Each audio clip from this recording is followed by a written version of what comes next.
right when the season started up, Yeah. just because there's so much going on in my head. Like, Yeah. I just want to get it out and, like, Yeah, on paper and but see. would you start investing in a Roth IRA? Yeah, I actually am going to, like, take a look Yeah, at you it should now. totally take a because look, yeah. I'm, like, interested in how you said that, like. Yeah.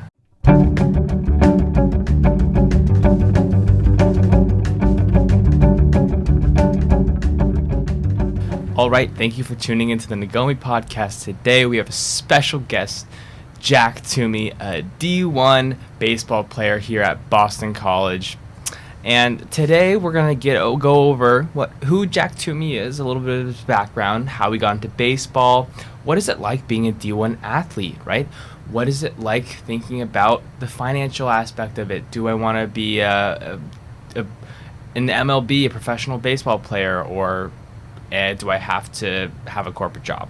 What is that anxiety like? And also how he copes with it. He talks a little bit about journaling. I'm also an advocate for journaling, so that was really cool to hear. And we're going to end with a would you rather situation to learn more about investing and the Roth IRA. All right, thank you and enjoy this podcast. All right, thank you for tuning into the NAGOMI podcast today. I'm your host, Sean Obana. And starting off with our quote again, be yourself no matter what they say. I'm an alien. I'm a legal alien. That's Englishman in New York by Sting. So I think he's referring to being from England in America and how that's kind of like, okay, he's able to be there, but he feels like an outsider still. And so today we're going to talk a little bit about being an outsider, not belonging to a couple groups, whether it's baseball, whether it's being a student, it's being in between. You feel like you're a student, but then you're also working a job. So feeling like an alien. So we have a baseball player, Jack Toomey. You were originally at Holy Cross, right? Yeah, just moved over this year. Yeah, and you led the team in hits, doubles, and home runs with a batting average of, they call it 312 batting average. 312. And you're the freshman All-American honors by Collegiate Baseball, Patriots League Rookie of the Year, and at BC you have a hitting average of a 298, I think, last time I saw it, right? Yeah, right around so there. that's awesome. So how and when did you first start playing baseball? I started playing baseball early on. My dad, got me early on sports. He played in college, so he kind of always wanted me to. Oh, he played in college? Yeah, he played hockey and golf at Colby. Oh, really? So, yeah, I played hockey and baseball, my main sports. So, did you want to go to the NESCAC? No, I kind of wanted to play, as high as possible. Oh, and really? then, looking back, I was like, wait, it'd be kind of cool to play, So, how did hockey and you get into baseball if he played hockey and golf? He played baseball growing up. He did? Okay. So, he kind of just put that on with me as well. But just grew up in, Wellesley, and that was, a big baseball town. Yeah. So, those were, my first friends that were, super close. So, it was really easy to kind of stick to the sport just because it was more about that. Did you play any other sports, or was it just mostly? I played, hockey, some lacrosse, some golf, all those sports. And how did you decide that baseball was your sport? Were you just, the best at it, or did you have most of your friends? I just had, most fun with it. Yeah, yeah. I mean, most of my friends growing up played baseball, and it was just the most fun to play. Yeah. Just stuck with it the whole time, and things kind of just rolled up on me, and I was like, hey, this could be a cool option. Sweet. Well, let's get into our talk today. So in high school, how was recruiting? Because I know, you're competing at the highest level academically probably, and you're also competing at the highest level for baseball. Yeah. So being in both of those, trying to compete the highest level in two different things, right? What was that like? Yeah, it was definitely tough. I mean, it was during COVID and everything, Yeah. so we weren't traveling. The big thing is to go down south and play baseball. So that made things really tough. Yeah. And I changed organizations for my junior year. That's usually when you get offers and whatnot. And at the time, everyone was getting big. What do you mean organizations? Like a travel ball. So during the summer you play with one group pretty much. You travel a bunch switched of over? tournaments. Okay. Yeah. Just because they offered more of a chance to travel. Yeah. So we went down south, and I didn't end up getting anything down there. Yeah. My dream school is always here. Oh, really? But I actually never got anything from them. Yeah. It was just Holy Cross and Fordham, so Yeah. I didn't really get a lot of looks at high school. Yeah. Cool. And how has that changed in college? Yeah, I mean, definitely after entering the portal my sophomore year, I got way more looks. That was kind of a dream. Yeah. But my whole goal was just to come here the whole time. And how is it balancing academics? Was it like kind of stressful, or was it? Yeah, I mean, it was definitely tough. I went to St. Sebastian's in Needham, which is like already a pretty like academic, rigorous school on top of like a bunch of athletes. Like we had 20 guys go play sports after 70. Like so they got us really well prepared with everything, and I think just kind of having everyone on the team to use as like resources and getting the right classes. Like we were saying before, like last semester was really tough for me. This one's been like way easier, just being able to choose like the right classes. Yeah, and that works out great because you're in season, right? But out of season, you're still working a lot, right? You're still totally being a total athlete. And so to the quote that we mentioned earlier, so being in these two highly competitive groups, being in academics, you're at BC, super academically challenging, and then you're also a D1 baseball player, it can be isolating, feeling imposter syndrome, right? Not belonging fully to one or the other. How have you managed to thrive in both? Yeah, I mean, it's definitely a cool opportunity I've had where I got to like kind of restart over in a way. So coming in, I kind of knew what I wanted to do. Like, I was just going to kind of meet the people that I wanted to and not try to like, I don't know, open up like to absolutely everyone just because I knew what I wanted. I wanted to be here, like the people I wanted to know. So it was kind of a nice experience where at Holy Cross I felt like I was like trying to meet everyone, trying to do everything, and now I kind of know myself a lot better and what I want as a person. That's good. Was there a single experience or an experience that made you realize that? Like, do you have to reflect on that, you know? Not really. Like just coming in, it's like a weird thing now that like I knew a lot more people at Holy Cross. Like walking in class, I'd be saying hi all the time, and now it's like go to class, see my teammates, and like get my work done. It's a cool experience to have now. Yeah, that's cool. And so also trying to do these multiple things, competing at the highest level in academics and baseball, it can be exhausting. How do you deal with burnout? Yeah, I mean, luckily, like, they treat us so well here. It's actually crazy. Like, it's nice traveling on the weekends, I think, is the best, just because we get there really early. Our coach is great about kind of giving us great treatment and everything. So the weekends are kind of my favorite time when we're traveling. Like, I just get to sit in the hotel for, like, 4 or 5 hours and then go play baseball, come hang out again. Like, it's really easy kind of in that way. That's really cool. And how do you think the recruiting process for baseball aligns with corporately? Like, I mean, obviously you haven't recruited for corporate yet, but, or if you will at all, but how do you think that might align? What are some of the skills that, I don't know, you found useful to recruiting? That's a great question. I actually haven't really thought about that before, but like going back on like high school and when I was in the portal, like it's just constantly calling people and kind of figuring out what you want as well. A lot of schools reached out the second time through that I wasn't really too interested in. Just from an academic and a baseball standpoint, even location as well. Just places that were too far. And in high school, I might have kind of put a lot more effort into those when this time I was like, I know what I want. Like, I'm going to just continue with that and kind of having questions ready and knowing myself as well. That's really cool. I think knowing yourself and knowing why you want to do something is super important to anything, really, whether it's getting a job or playing at the highest level. But how has baseball shaped your identity? You've been playing it since, when did you start? What age? Probably like 4 or 5, whenever I could pick up a bat. Exactly, so you've been playing for almost 20 years now. So how has it shaped your identity? Yeah, I mean, I guess it's definitely helped me with patience for the most part. I mean, there's so much failure that, like, if you kind of get that in your head, it's just impossible to do well. I mean, there's some weekends that you're going to go 0 for 10, and then you're going to start hitting well again in the mid weeks. Like, you just have to accept what comes your way. I think it's given me the ability to be a lot more patient with who I am, and then being good with meeting people as well, because it's kind of weird, like, we have to play summer ball in the summer and like whole new team, so it's just constantly meeting new people, and it's pretty cool because like yesterday I played 3 guys I knew. The day before, like, played 3 more guys I knew. It's just, do you think baseball has allowed you to open you up to more opportunities? Because I think I played lacrosse, and traveling and meeting new people, these people on the other teams, it's kind of this like super cool community, right? Yeah, I love it. It's just cool playing. Like, I think the coolest time is summer ball, just because there's no school and there's no worries other than just like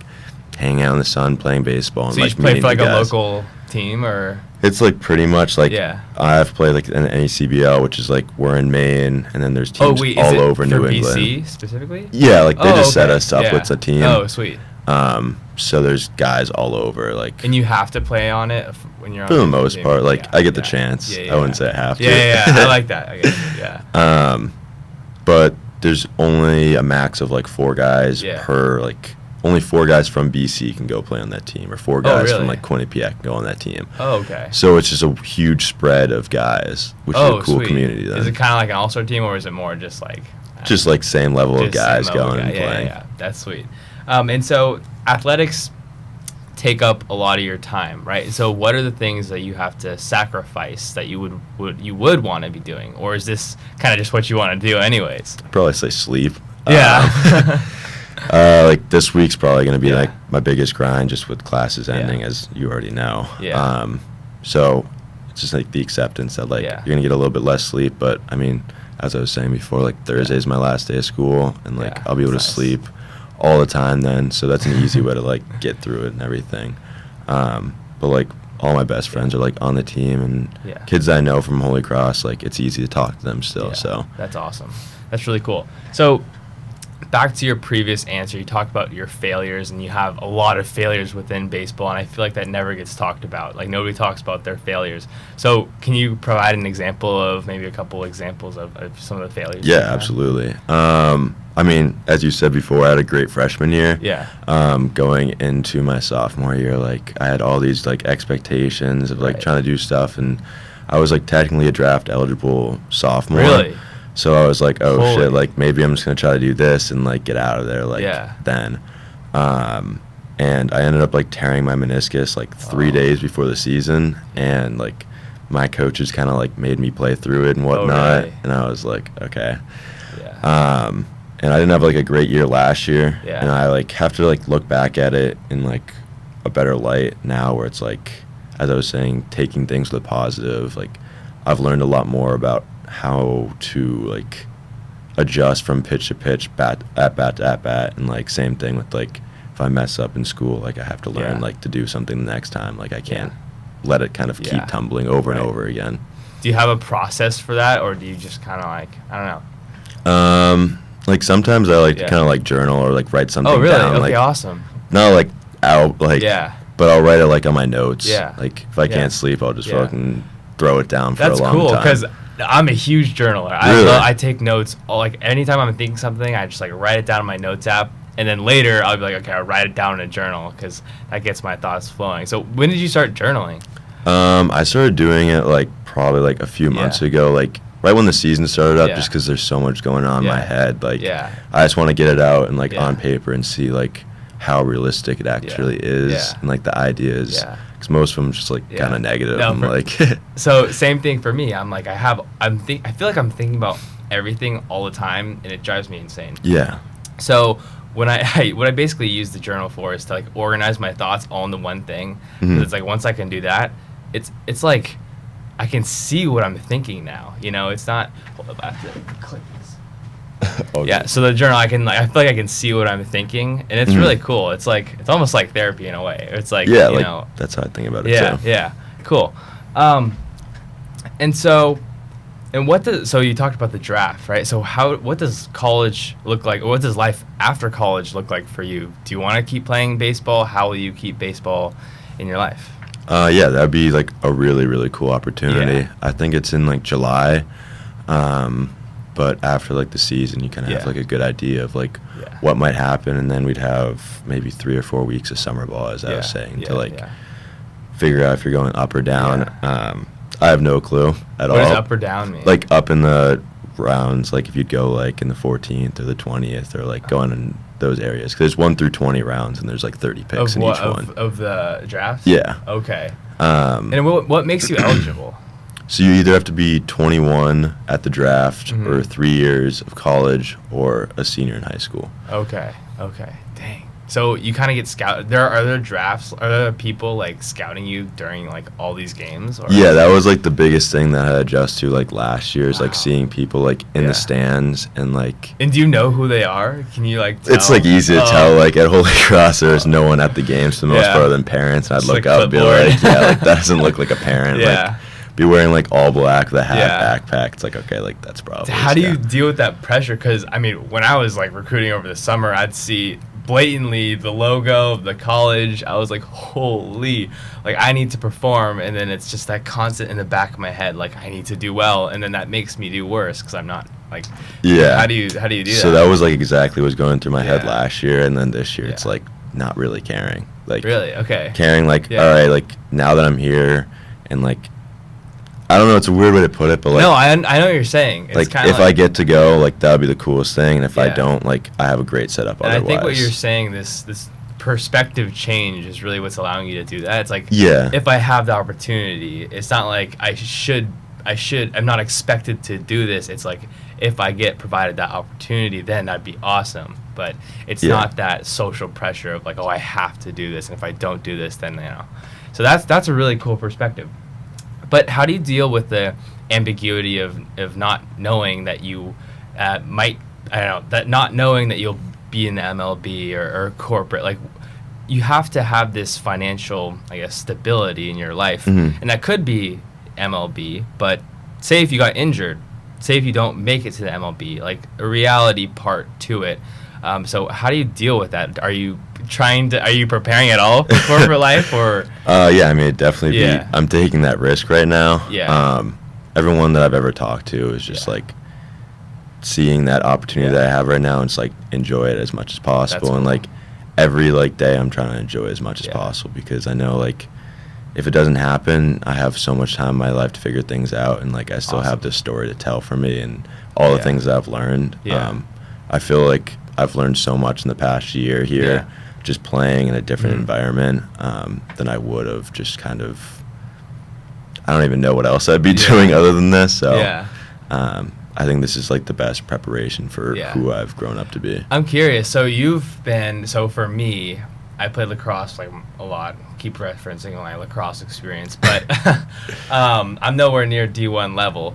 But so you've played baseball your whole life. I feel like that can get a little bit monotonous. For me, I got pretty burnt out. Did you ever think like, oh, there was something else that I might be better at or like better, or was it literally just like baseball? It kind of just became baseball until like junior year of high school when I ended up like I got hurt my senior year as well with my knee, so I couldn't play hockey. Yeah. And that's kind of when it became baseball, which kind of was hard to adjust to. Yeah. But now it's more of, as I was saying, like not really caring as much as before, like just kind of going out and trying to win and just like enjoying hanging out with my friends. Like all the cool places we get to go, like we were at Wake Forest last weekend, like got to go to the University of Virginia, like FSU, like all these experiences rather than thinking about like baseball at that point. Yeah. That's cool. Do you think that the injury thing is like the biggest thing that like ends people's career or creates the most anxiety in a baseball player or like athlete's life? Because I just talked to Sam. Yeah. Sam McNulty was on, and he tore his labrum, and that was like a huge like, oh shoot, I don't know if I'm gonna recover the same. Yeah, I mean, I definitely think that injuries like that are the biggest thing to worry about, but luckily like. Stuff like that's usually just like a freak accident. Yeah. Like we do so much training and get so much treatment done that like it's like the last thing in our heads for the most part. If you have like an injury that's like keeps happening, then like that's kind of on you at that point. But if it's something like I like slid into a base wrong and my knee just like blew out. Yeah. So yeah, that's tough. And so do you invest at all? Do you know what investing is? Like my dad does a little bit, and I try to learn from him, and I just have not gotten into it at all. So like, what are your thoughts about investing? Do you want to invest? Do you know anything about it at all? Like my dad, the stock market in the morning and stuff, and like, really? Okay, yeah. Like I see that stuff, and like I know they have money in it and whatnot. Like I want to get into it because it seems like it's a good way to kind of be responsible with it. but I haven't been responsible enough to get into it myself. Yeah, no, totally. Okay, so I have this would you rather question. Okay. So say you have a piggy bank guarded by this pig lord. Okay. Would you rather pay the pig lord every time your money grows, and you can take out money whenever you want, or pay the pig lord only once and your money grows tax-free, but you can't touch it for another 30 years? So I'll repeat that again. So you can pay the pig lord every time your money grows. So you put your money into the piggy bank, and every time it grows, you have to pay the pig lord. But you can take out the money whenever you want. So you can spend it on whatever. Or you pay the pig lord once. Your money grows tax-free. You only pay him once. But you can't touch it for 30 years. Which one?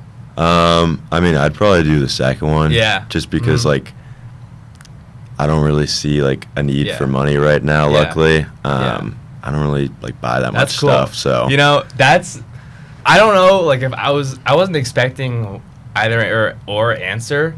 Actually, I was kind of expecting the first answer, because it's like you can take it out whenever you want. But that's very responsible for you, because that's like a delayed gratification, like, and that's exactly what the Roth IRA is. Do you know what the Roth IRA is? I feel like I've kind of heard of it before. Yeah, so it's basically like an individual retirement account that allows you to invest, like, after-tax dollars. So say you make money from, I don't know, a restaurant or whatever, you're a host. Okay. You make money, you have to pay taxes on those. They're accounted in. And then you put them into your Roth IRA. You don't have to pay taxes on those anymore when you take them out.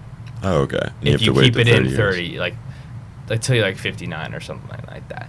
But anyways, I thought that was a cool thing. Roth IRAs are something that people should really get into, especially at this age. Like, on this podcast, we talk a lot about why it's so important to invest early because of, like, compounding. And then if you could put it in this, because you can only put money in your Roth IRA for so long. And so when you make, like, I don't know, $100,000 or something like that a year, you can't add it. Like, you can't really add that much to it anymore. So starting young, letting it compound, you can, like, make a ton of money. So if you could go back in time and tell yourself one piece of advice, what would that be? That's a good question. That's tough. I'd probably just say, like, stick with it. Like, stick to the path. As I was saying earlier, like, if something kind of pushes you out of the road, like, just keep going. Like, if you stuck to one thing, just stick with it, pretty much. And I liked what you were saying earlier about, like, the why, like, know, like, why you're doing it. And, like, I think circling back to understanding, like, why you're doing it to keep you sticking with that.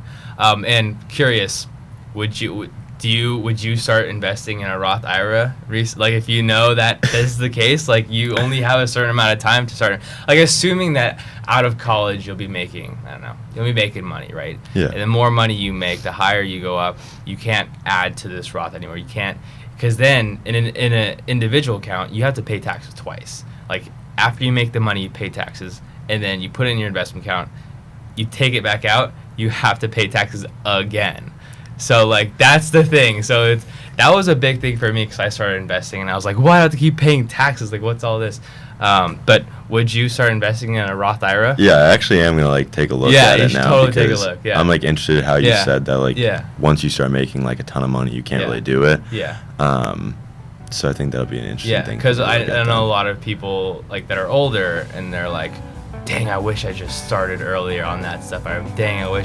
So, anyways, we're trying to promote, like, financial freedom and, like, help people earn a lot of money without really having to worry about finances. So the more you know, the better. But thank you so much for coming on this podcast. Sweet, thank you for having me.